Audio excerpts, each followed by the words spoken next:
वस्सलातु वस्सलामु अला सय्यिदिल अंबियाइ वल मुरसलीन व अला आलिहि त्तय्यिबीन अत्ताहिरीन व अस्हाबिहिल अकरमीन अजमईन। अम्मा बाद। क़ाल अल्लाहु तबारक व तआला फ़िल क़ुरआनिल मजीद वल फ़ुरक़ानिल हमीद। फ़अऊज़ु बिल्लाहि मिनश शैतानिर रजीम। बिस्मिल्लाहिर रहमानिर रहीम। अल्लज़ीना युनफ़िक़ूना फ़िस्सर्राइ वज़्ज़र्राअ वल्काज़िमीनल ग़ैज़ वलआफ़ीना अनिन्नास वल्लाहु युहिब्बुल मुहसिनीन। सदक़ल्लाहु मौलानल अज़ीम। वक़ाल तबारक व तआला फ़ी शअनि हबीबिही व अज़मतिही फ़ी कलामिहिल मजीद। इन्नल्लाह व मलाइकतहु युसल्लूना अलन नबी या अय्युहल्लज़ीना आमनू सल्लु अलैहि व सल्लिमू तस्लीमा। अल्लाहुम्मा सल्लि अला सय्यिदिना मुहम्मदिन व अला आलिहि व अस्हाबिहि अफ़ज़ल सलवातिक व अदद मालूमातिक व बारिक वसल्लिम।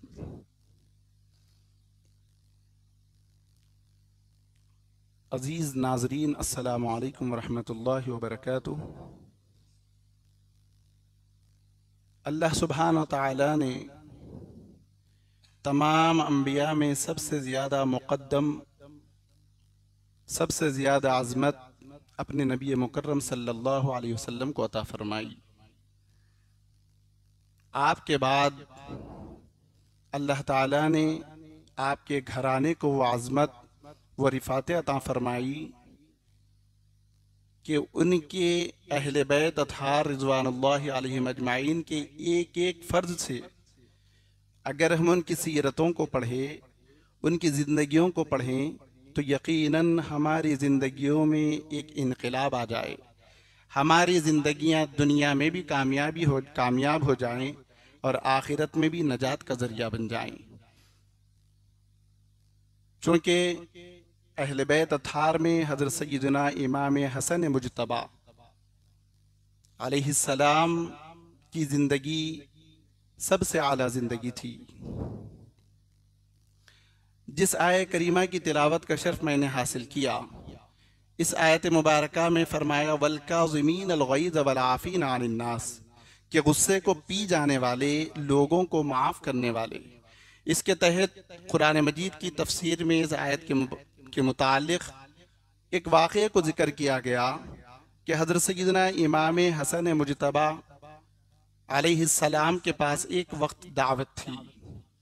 दावत में गर्मा गर्मी का माहौल होता है, इधर से उधर लोग जाते आते हैं।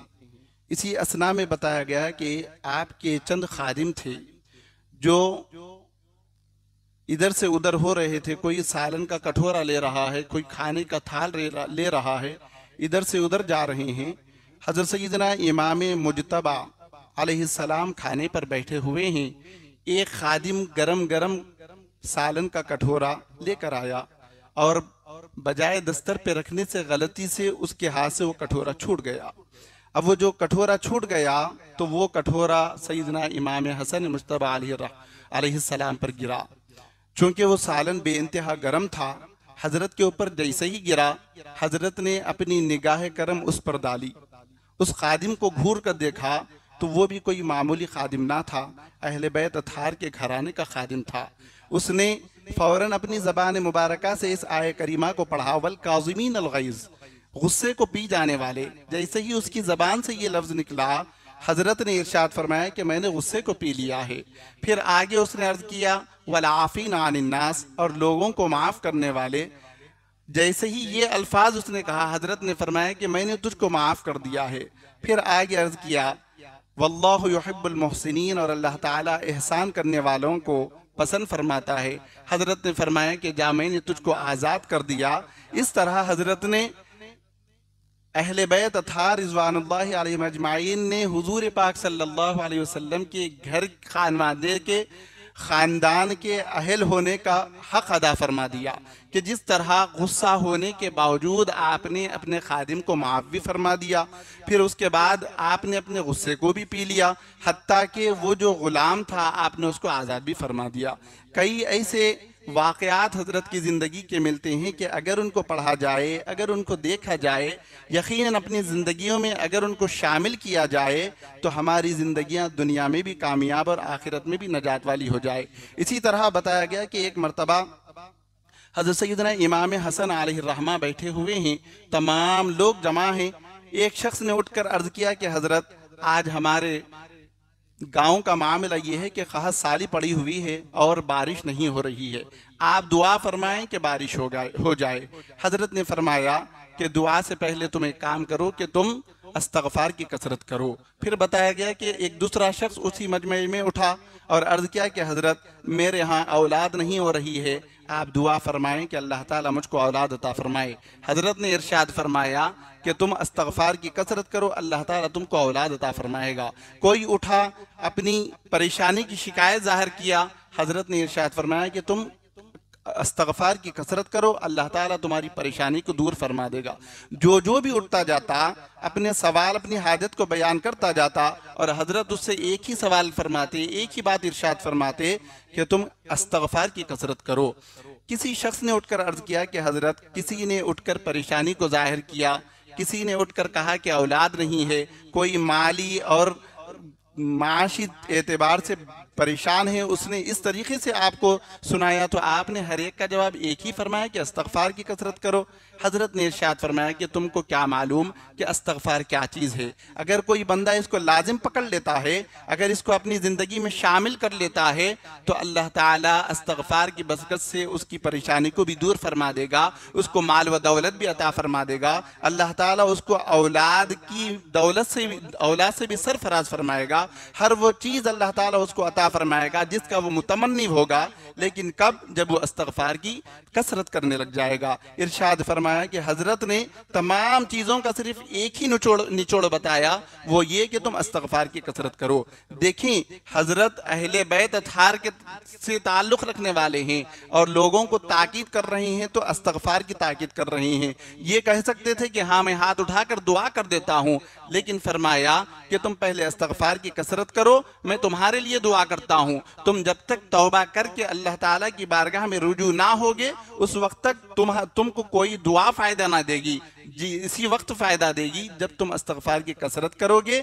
अल्लाह ताला तुम्हारे इस्तग़फ़ार की वजह से तुम्हारी तमाम परेशानियों को भी दूर फरमा देगा, तुम्हारी तमाम मामलात में भी आसानी अता फरमा देगा। इस तरह अहले बैत अतहार लोगों के तमाम तर मामलात को दूर किया करते थे। हज़रत सैयदना इमाम हसन बताया गया कि ये कोई मामूली नाम नहीं है। जब आपका नाम हुजूर पाक सल्लल्लाहु अलैहि वसल्लम हज़रत अली रज़ी अल्लाह तआला अन्हु ने कुछ और रखा तो नबी मुकर्रम सल्लल्लाहु अलैहि वसल्लम ने इरशाद फरमाया कि तुमने क्या नाम रखा है। हज़रत अली ने फरमाया कि ये नाम रखा। इरशाद फरमाया कि ये नाम हटाओ, ये बच्चे का नाम हज़रत हसन रखो। फरमाया कि इस बच्चे का नाम हसन रखो। बताते हैं कि अहले अरब में जिस वक्त हजरत इमाम हसन का नाम हसन रखा गया, उस वक्त तक किसी का नाम हसन नहीं था। सिर्फ अगर नाम रखा गया हसन तो सबसे पहले हुजूर पाक सल्लल्लाहु अलैहि वसल्लम के नवासों का रखा गया। फिर पूछा गया कि या रसूलल्लाह, ये नाम आपको कहाँ से, आपने कैसे ये नाम रखा? इरशाद फरमाया कि जिब्राइल आए और उन्होंने इस बात की तरफ इशारा फरमाया कि अल्लाह ताला चाहता है कि इस बच्चे का नाम हसन रखा जाए। अल्लाह ताला के हुक्म से मैंने इस बच्चे का नाम हसन रखा है। तो बुजुर्गों और दोस्तों, ये जो नाम है, ये नाम ही की बरकतें इतनी ज़्यादा है कि शख्सियत की बात तो बहुत दूर है। अगर हम इनसे मोहब्बत करने लग जाएं तो यकीनन हमारी नजात का ज़रिया है। हुजूर पाक सल्लल्लाहु अलैहि वसल्लम ने हदीस शरीफ में इरशाद फरमाया कि लोगों, तुम अपने बच्चों को 3 किस्म की तालीम दो। एक, उनको मेरी मोहब्बत सिखलाओ। दूसरे, उनको मेरे अहले बैत अतहार की मोहब्बत सिखलाओ। जब तक तुम मेरे अहले बैत अतहार की मोहब्बत उनको नहीं सिखलाओगे तो यकीनन उनकी मोहब्बत अधूरी होगी। फिर फरमाया कि जब वो मेरी मोहब्बत और मेरे अहले बैत की मोहब्बत जब उनके दिलों में गामजन हो जाए, उसके बाद अब तुम उनको कुरान पढ़ाओ। तो बताया ये गया कि सबसे पहले बच्चों के दिलों में हुजूर पाक सल्लल्लाहु अलैहि वसल्लम की मोहब्बत डाली जाए, उसके बाद अहले बैत अतहार की मोहब्बत का तरीक़ा, अंदाज, अज़मत उनको बताई जाए। उसके बाद जब कुरान पढ़ा जाएगा तो ये मोहब्बतों के साथ, जब ये 2 मोहब्बतों के साथ जब कुरान पढ़ा जाएगा तो यकीनन कुरान पढ़ने में हलावत भी आएगी, मज़ा भी आएगा और कुरान पढ़ने का फ़ायदा भी होगा। अल्लाह ताला से दुआ है कि अल्लाह ताला हम तमाम को सुनने बोलने से ज़्यादा अमल की तौफ़ीक़ अता फ़रमाए। अहले बैत